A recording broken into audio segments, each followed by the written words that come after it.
Hello students, welcome to text book super coaching. So जितने भी लोग हमारे साथ कनेक्ट हुए हैं, एक बार जल्दी से आप लोग वीडियो को लाइक और शेयर कर दीजिए जिससे और भी लोग हमारे साथ कनेक्ट हो सके। So very good morning everyone. आज की क्लास में हम डिस्कस करने वाले हैं 18th और 19th अगस्त के टॉप मोस्ट करंट अफेयर्स के बारे में।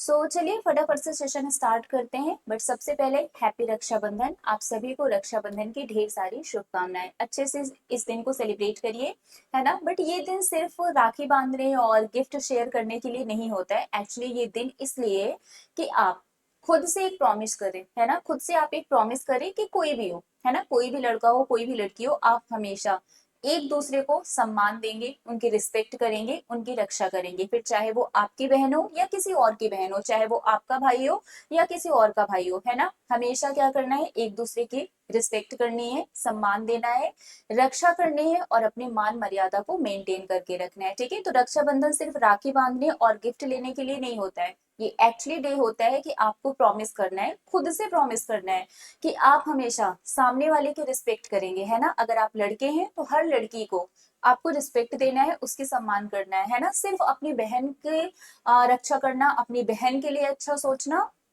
ये सिर्फ एक भाई का फर्ज नहीं होता है। आप एक भाई हैं तो अगर आप अपनी बहन के लिए अच्छा सोचते हैं तो अगर सामने कोई लड़की है तो उसका भी तो कोई भाई होगा, वो भी अपनी बहन के लिए अच्छा ही सोचता होगा। तो सामने कोई भी लड़की हो, चाहे वो आपकी बहन हो या ना हो, हर लड़की की रिस्पेक्ट करनी है, हर लड़की की रक्षा करनी है।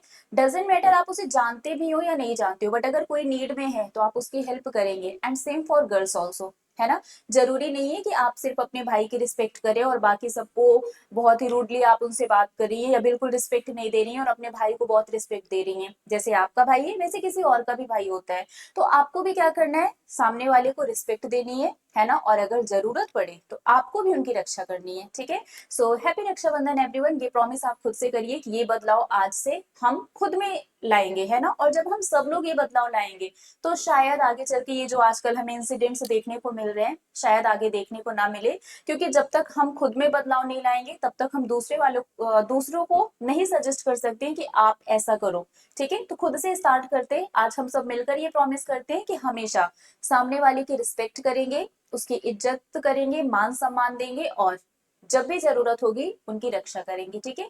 तो चलिए इस खूबसूरत से दिन के साथ स्टार्ट करते हैं हमारा आज का सेशन। और सेशन को स्टार्ट करने से पहले आपको बता दें कि मेरा टेलीग्राम ग्रुप है, that is Priya ma'am text book. तो जिन लोगों ने अभी तक इस ग्रुप को नहीं ज्वाइन किया है इसको ज्वाइन कर लीजिएगा, क्योंकि क्लास की पीडीएफ, क्लास की लिंक और सारे अपडेट्स आपको यहाँ पर मिल जाएंगे। इसके अलावा ये हम सभी फैकल्टीज का कंबाइंड टेलीग्राम ग्रुप है, that is text book banking, है ना। तो इस ग्रुप को भी आप लोग ज्वाइन कर लीजिएगा। एंड ये हमारी अपकमिंग बैच है एसबीआई क्लर्क की। बैच स्टार्ट होने वाली है, अभी स्टार्ट नहीं हुई है। प्रीलिम्स और मेंस दोनों क्लासेस, मतलब दोनों एग्जाम की प्रिपरेशन आपको यहाँ पर कराई जाएगी। डिस्काउंट के लिए आप मेरा कूपन कोड यूज कर लीजिएगा, प्रिया टी। आप इस कोड को यूज करेंगे तो आपको डिस्काउंट मिल जाएगा। ठीक है। अब स्टार्ट करते हैं हमारी आज की टॉप हेडलाइन से। बट सेशन स्टार्ट करने से पहले मैं आपको बता दूं कि हमारी ये जो क्लास है ये रिकॉर्डेड चल रही है ना। क्योंकि आज रक्षाबंधन है और मैं अभी अवेलेबल नहीं हूँ, मैं अपने घर पर हूँ। आई थिंक जब ये क्लास चल रही होगी तब मैं अपने घर पर रहूंगी, है ना।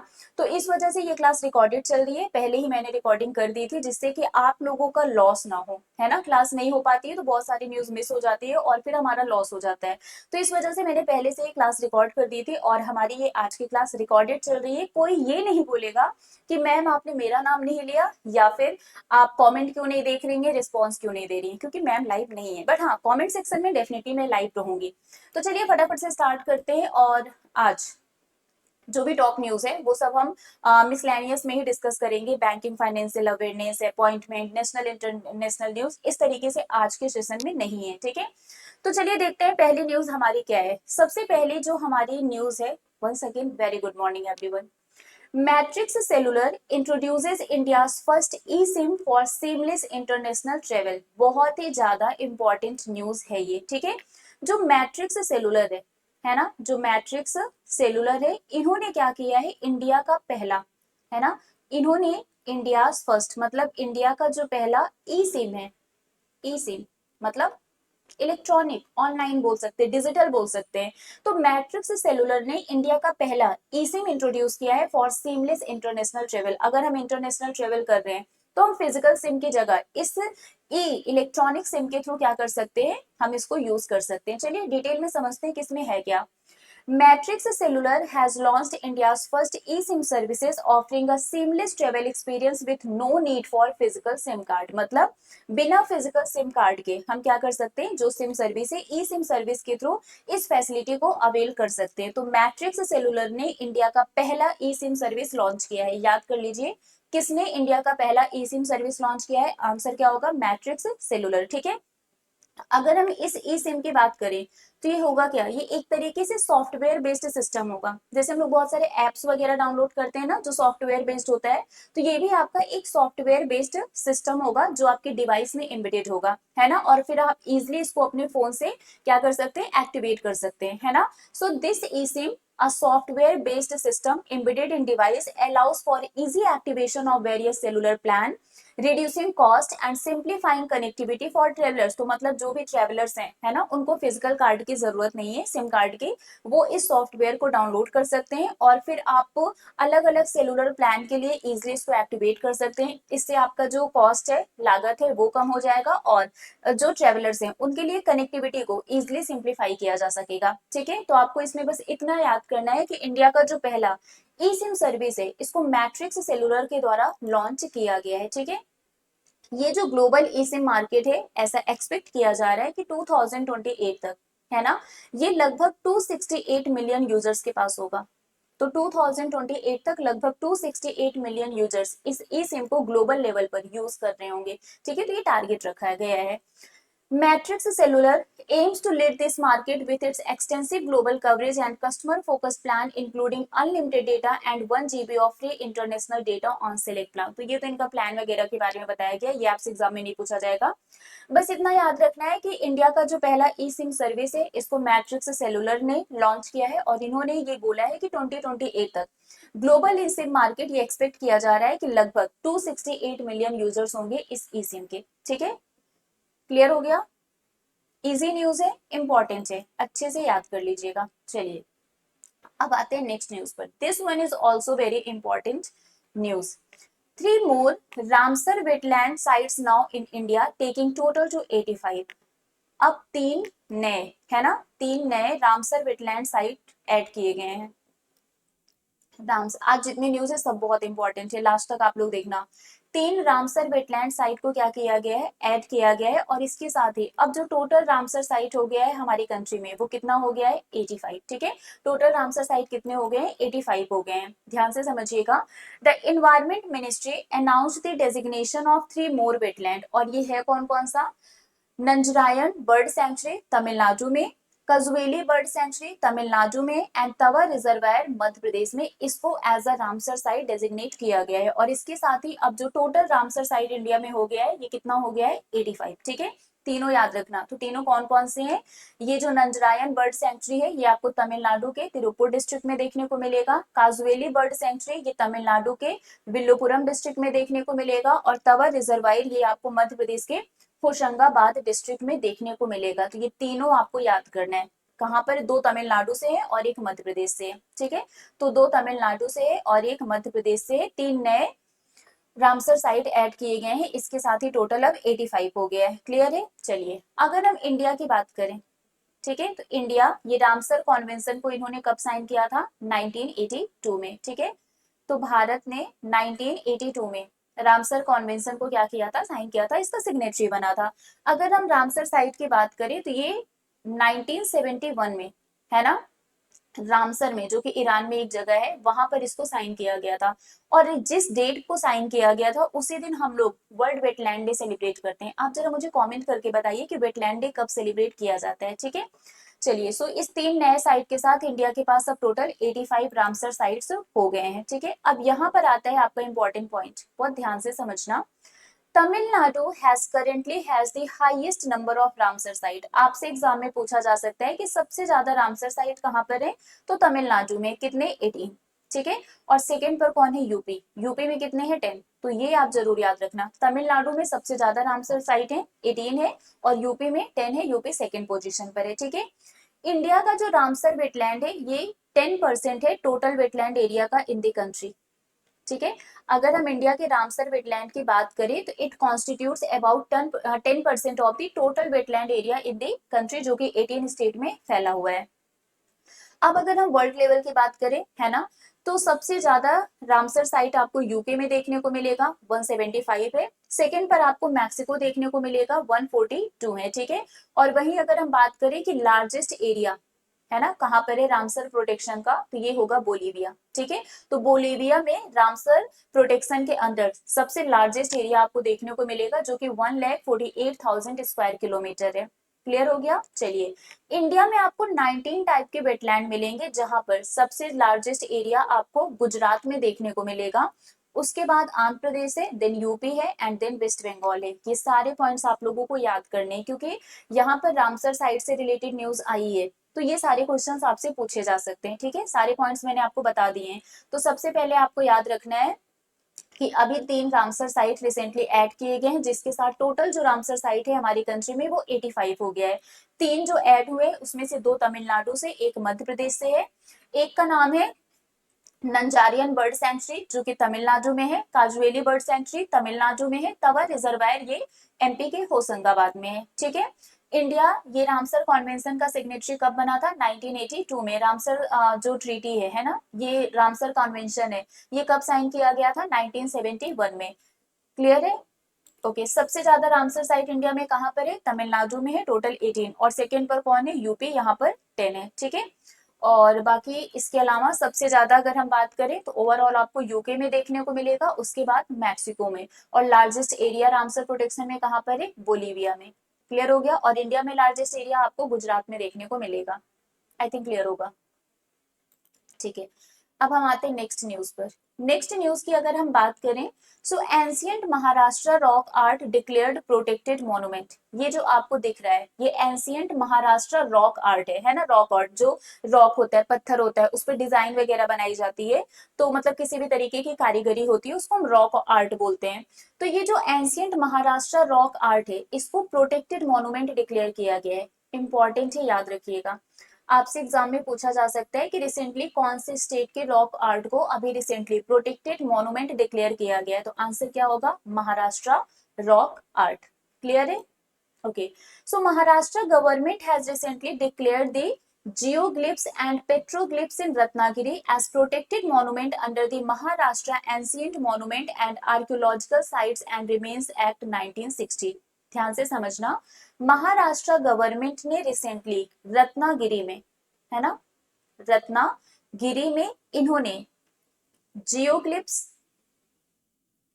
एंड पेट्रोग्लिप्स, ठीक है, जियोग्लिप्स और पेट्रोग्लिप्स को इन्होंने महाराष्ट्र का, जो महाराष्ट्र का एंशियंट मॉन्यूमेंट है, मतलब जो महाराष्ट्र का प्राचीन स्मारक है, और जो यहाँ का आर्कियोलॉजिकल साइट और रिमेन्स एक्ट 1960 है, इसके अंडर इसको क्या किया है? इसको इन्होंने प्रोटेक्टेड मॉन्यूमेंट डिक्लेयर कर दिया है, ठीक है। तो महाराष्ट्र गवर्नमेंट ने रिसेंटली रत्नागिरी में जियोलिप्स और पेट्रोग्लिप्स को Maharashtra ancient monument and archaeological site and remains act 1960 के अंडर, कौन से एक्ट के अंडर? तो ये होगा Maharashtra ancient monument and archaeological site and remains act 1960 के अंडर इसको प्रोटेक्टेड मॉन्यूमेंट डिक्लेयर किया गया है। क्लियर है। ये हम रॉक आर्ट की बात कर रहे हैं, रत्नागिरी में ये जो रॉक आर्ट है ना, इसी को प्रोटेक्टेड मॉन्यूमेंट डिक्लेयर किया गया है। Ratnagiri host over 1500 artwork across 70 sites with some included in UNESCO tentative world heritage list. अगर हम रत्नागिरी की बात करें तो यहाँ पर आपको 70 साइट पर लगभग 1500 आर्टवर्क देखने को मिलेंगे, जिसमें से कुछ को यूनेस्को के टेंटेटिव वर्ल्ड हेरिटेज लिस्ट में भी शामिल किया गया है। तो ये आप जरूर याद कर लीजिएगा कि रिसेंटली जो महाराष्ट्र रॉक आर्ट है, इसको प्रोटेक्टेड मॉन्यूमेंट डिक्लेयर किया गया है। क्लियर हो गया। ओके, अब हम आते हैं नेक्स्ट न्यूज पर। Prasar Bharati and BCL sign landmark deal to promote cricket. Cricket को प्रमोट करने के लिए, है ना, क्रिकेट को प्रमोट करने के लिए प्रसार भारती और बीसीएल के बीच में एग्रीमेंट साइन किया गया है। चलिए समझते हैं इसमें है क्या। सो बिग क्रिकेट लीग अ फ्रेंचाइजी बेस्ड T20 इवेंट, है ना, फ्रेंचाइजी बेस्ड जो T20 इवेंट है बिग क्रिकेट लीग, इन्होंने क्या किया है? So the Big Cricket League, a franchise-based T20 event, it will offer aspiring local players a chance to play alongside their cricketing heroes, has joined hands with the national broadcaster Prasar Bharati in a landmark long-term deal. तो जो big cricket league है ना, ये एक franchise based T20 event है जो कि जो भी लोकल प्लेयर्स होंगे है ना, जो एस्पायरिंग लोकल प्लेयर्स है, उनको ये चांस देगा कि वो अपने किसी भी क्रिकेटिंग हीरोज के साथ क्या करते हैं, गेम प्ले कर सकते हैं। ठीक है, तो इन्होंने प्रसार भारती के साथ अभी रिसेंटली क्या किया है, एग्रीमेंट साइन किया है क्रिकेट को प्रमोट करने के लिए। जो इनॉग्रल एडिशन है इस बिग क्रिकेट लीग का, ये सितंबर में होगा और कहां पर होगा, लखनऊ में। ठीक है, तो ये जो इनॉग्रल एडिशन है बिग क्रिकेट लीग का, ये सितंबर मंथ में होगा लखनऊ में, जहां पर जो भी लोकल एस्पायरिंग क्रिकेटर्स हैं वो अपने क्रिकेटिंग हीरोज के साथ मैच प्ले कर सकते हैं। तो यहाँ पर जो बीसीएल है, ये जो बिग क्रिकेट लीग है, इसको ब्रॉडकास्ट किया जाएगा डीडी स्पोर्ट पर अक्रॉस द कंट्री। तो पूरी कंट्री में डीडी स्पोर्ट के थ्रू इसको देखा जा सकता है। And Prasar Bharati will also be promoting the league across it network.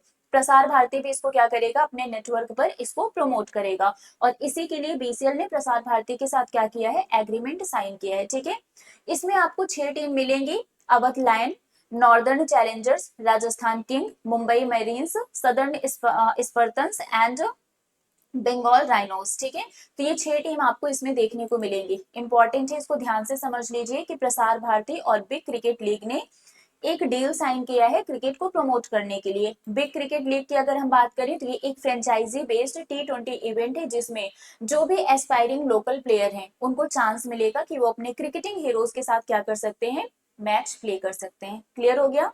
इसका इनॉग्रल सेशन आपको लखनऊ में देखने को मिलेगा सितंबर मंथ में, और इसमें आपको 6 टीम्स मिलेंगी, Awadh lions, northern challengers, Rajasthan kings, Mumbai marine, southern spartans और बंगाल राइनोस।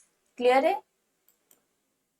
चलिए, आपको यहाँ पर कुछ और भी चीजें याद करनी है। A council of eminent former cricketers led by the league commissioner and former Indian captain Dilip Vengsarkar will oversee the league. तो जो यहाँ पर दिलीप वेंगसरकर जी हैं, उनके प्रेजेंस में इसको क्या किया जाएगा, इस लीग को देखा जाएगा। ठीक है, वो इसकी देखरेख करेंगे। और जो former Indian pacer Rudra Pratap Singh है, ये इसके प्रेसिडेंट होंगे। और जो legendary West Indian fast bowler Courtney Walsh है, ये इसके वाइस प्रेसिडेंट होंगे। किसकी बात कर रहे हैं, बीसीएल यानी कि बिग क्रिकेट लीग की बात कर रहे हैं। आई थिंक ये न्यूज आप लोगों को क्लियर हो गई होगी, है ना। ठीक है, अब हम आते हैं नेक्स्ट न्यूज पर। सो नेक्स्ट हमारी जो न्यूज है वो है Gus Atkinson and Chamari Atapattu clinch ICC player of the month title for July. Important है, हर महीने ये हम लोग पढ़ते हैं ना कि ICC player of the month किसे अपॉइंट किया गया है। So ICC player of the month for July ये डिक्लेयर कर दिया गया है। ठीक है, चलिए पढ़ते हैं। So International Cricket Council has named Gus Atkinson of England and Chamari Atapattu of Sri Lanka as the ICC player of the month for July 2024। तो इंटरनेशनल क्रिकेट काउंसिल ने इंग्लैंड के गस एटकिंसन और श्रीलंका के चमारी अतापातू को ICC player of the month के रूप में declare कर दिया है। और ये कौन से मंथ के आईसीसी प्लेयर बने हैं, जुलाई मंथ। इंपॉर्टेंट है, याद रखिएगा। चलिए, अगर हम गस अटकिंसन की बात करें तो he spearheaded England's bowling attack in ICC World Test Championship series against West Indies. He took 22 wickets at an average of 16.22 across 3-0 series win, achieved 7 for 45 at Lord on debut, and first English ICC Men's Player of the Month since Chris Woakes in July 2023। इन सब में ये आपके लिए important है ना। जुलाई 2023 में जब Chris Woakes ICC player of the month बने थे, उसके बाद से ये पहले English ICC men's player of the month बने हैं। ठीक है, सो जुलाई 2023 में क्रिस वोक्स के बाद पहले English ICC men's player of the month ये बने हैं। क्लियर है। चलिए, चमारी अतापतू की अगर हम बात करें तो ये तीसरी प्लेयर बन गई हैं जिनको ICC women's player of the month 3 time बनाया गया है। ठीक है, इसके पहले एस्ले गार्डनर को बनाया गया था, हेली मैथ्यू को बनाया गया था, और अब ये तीसरी प्लेयर बन गई हैं जिनको ICC women's player of the month बनाया गया है 3 बार। ठीक है, पहले भी हमने ये नाम पढ़ा था। आप लोग हमें कॉमेंट करके बताएंगे कि और किस किस मंथ में इनको ICC player of the month बनाया गया है। ठीक है, ये आप लोग बताएंगे। क्लियर है। चलिए, अब आते हैं यहाँ पर इंटरनेशनल क्रिकेट काउंसिल की अगर हम बात करें तो 15 जून 1909 में इसका स्टैब्लिशमेंट हुआ था। दुबई यूनाइटेड अरब एमिरेट्स इसका हेडक्वार्टर है। चेयरमैन इसके ग्रेग बार्कले और सीईओ जॉफ एलरडाइस हैं। अब आते हैं नेक्स्ट न्यूज पर। ये भी आपका इंपॉर्टेंट है, जिससे रिलेटेड क्वेश्चंस आपसे एग्जाम में पूछे जाते हैं। हम बात करने जा रहे हैं 70th नेशनल फिल्म अवार्ड की। ठीक है, किसकी बात करेंगे? 70th नेशनल फिल्म अवार्ड की बात करेंगे। ये अनाउंस कर दिया गया है, इस पर मैंने शॉर्ट्स भी शेयर किया था, आई थिंक आप लोगों ने देखा होगा। चलिए देखते हैं कि किस कैटेगरी में किसको कौन सा अवार्ड मिला है। So 70th National Film Award for the year 2022 were announced on 16th August 2024। मतलब 2022 में जो फिल्म रिलीज हुई थी उससे रिलेटेड यहाँ पर अवार्ड दिया गया है। ठीक है, Rahul Rawail was the chairperson of the feature film jury. तो जो फीचर फिल्म के जूरी थे उनका नाम राहुल रवेल है ना, ये फीचर फिल्म जूरी के चेयरपर्सन थे। Neela Madhab Panda chairperson of the non feature film jury and Gangadhar Mudaliar was the chairperson of the best writing on cinema jury. तो यहाँ पर कौन किसका चेयरपर्सन था वो सारी चीजें बताई गई हैं। अब यहाँ पर हम इंपॉर्टेंट अवार्ड्स देखते हैं। बेस्ट फीचर फिल्म का अवार्ड किसे मिला है? अट्टम को मिला है, जो कि मलयालम फिल्म है।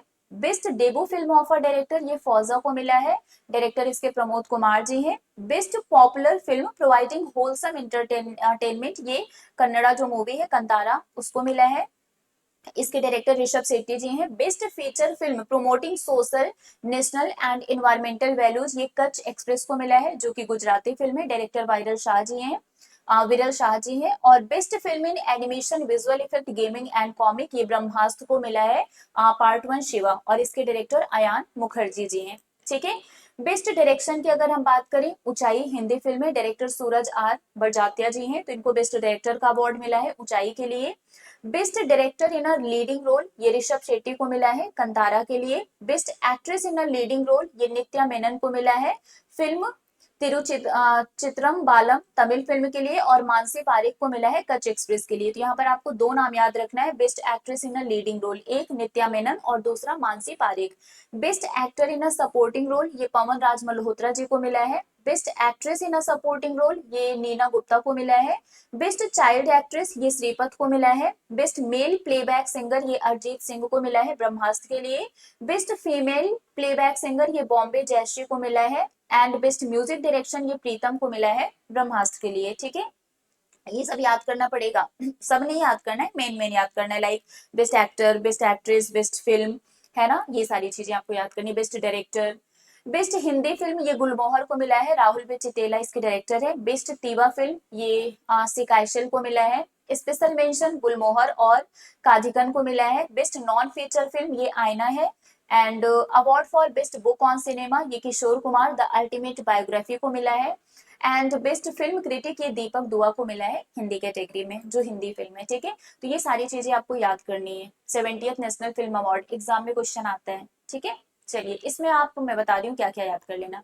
बेस्ट फीचर फिल्म याद कर लेना, ठीक है, एंड इसके अलावा ये आप याद कर लेना, बेस्ट डेब्यू फिल्म डायरेक्टर भी आप याद कर लीजिएगा। Best director, actor, actress, supporting role, and ये playback singer, best Hindi film, non feature film, और ये award for best book on cinema. इतना आप याद कर लेना बस। ठीक है, चलिए अब आते हैं नेक्स्ट पर। NIRF ranking 2024 national institutional ranking framework, है ना।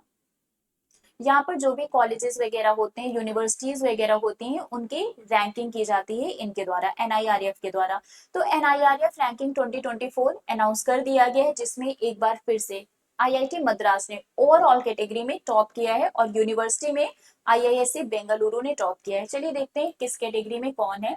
सो ministry of education has announce the NIRF ranking list, है ना, मिनिस्ट्री। तो ये जो NIRF रैंकिंग लिस्ट है, NIRF रैंकिंग लिस्ट है, इसको किसके द्वारा अनाउंस किया गया? अगर हम इस NIRF रैंकिंग लिस्ट की बात करें, कौन सी मिनिस्ट्री के द्वारा अनाउंस किया गया, तो इसको मिनिस्ट्री ऑफ एजुकेशन के द्वारा अनाउंस किया गया। ठीक है, इस बार ये कौन सा एडिशन था? 9th एडिशन था।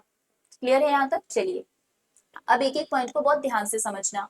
IIT Madras is once again on the top in the overall category. Overall category में जो इंस्टीट्यूट आपका टॉप पर है वो है IIT मद्रास। लास्ट टाइम भी IIT मद्रास ही टॉप पर था। ठीक है। और इस बार भी ओवरऑल कैटेगरी में आईआईटी मद्रास ये टॉप पर है। अगर हम इस रैंकिंग की बात करें तो ये 2015 में लॉन्च की गई थी। इसमें कुछ पैरामीटर्स होते हैं, लाइक टीचिंग हो गया, लर्निंग हो गया, रिसोर्सेज हो गया, रिसर्च हो गया, professional practice, graduation outcome, outreach, इन सभी चीजों को कंसिडर करते हुए कॉलेज, यूनिवर्सिटीज, इन सब की रैंकिंग की जाती है, ठीक है। चलिए, अगर हम ओवरऑल कैटेगरी में देखें तो टॉप पर कौन है? आईआईटी मद्रास है। सेकेंड पर आईआईएससी बेंगलुरु है, देन आईआईटी बॉम्बे है, IIT Delhi, IIT Kanpur, IIT Kharagpur, AIIMS new Delhi and IIT Roorkee, IIT Guwahati and Jawaharlal Nehru new Delhi ये 10th पर है। मतलब मोस्टली आपको यहाँ पर आईआईटीज ही देखने को मिल रहे हैं, है ना। तो ओवरऑल कैटेगरी में ज्यादातर कौन है? आईआईटीज हैं। टॉप पर आईआईटी मद्रास है, सेकंड पर आईआईएससी बेंगलुरु है, थर्ड पर आईआईटी बॉम्बे, फोर्थ पर आईआईटी दिल्ली, फिफ्थ पर आपको आईआईटी कानपुर, सिक्स्थ पर आईआईटी खड़गपुर ये दिख रहा है। फिर सेवंथ पर आया AIIMS new Delhi, then eighth और नाइन्थ पर again IIT Roorkee and IIT Guwahati है, और 10th पर जवाहरलाल नेहरू यूनिवर्सिटी न्यू दिल्ली है। ये ओवरऑल कैटेगरी की रैंकिंग है। वहीं अगर हम बात करें बेस्ट यूनिवर्सिटी की, है ना, बेस्ट यूनिवर्सिटी की अगर हम बात करें तो टॉप पर आपको देखने को मिलेगा आईआईएससी बेंगलुरु, ठीक है। तो टॉप पर कौन है? आईआईएससी बेंगलुरु। सेकंड पर आपको जवाहरलाल नेहरू यूनिवर्सिटी देखने को मिलेगा, उसके बाद Jamia Millia Islamia university, then Manipal academy and then BHU, that is Banaras Hindu university. तो ये आपके टॉप 5 यूनिवर्सिटीज हैं और ये आपके टॉप 10 ओवरऑल जो इंस्टीट्यूशंस है उसका नाम है, ठीक है।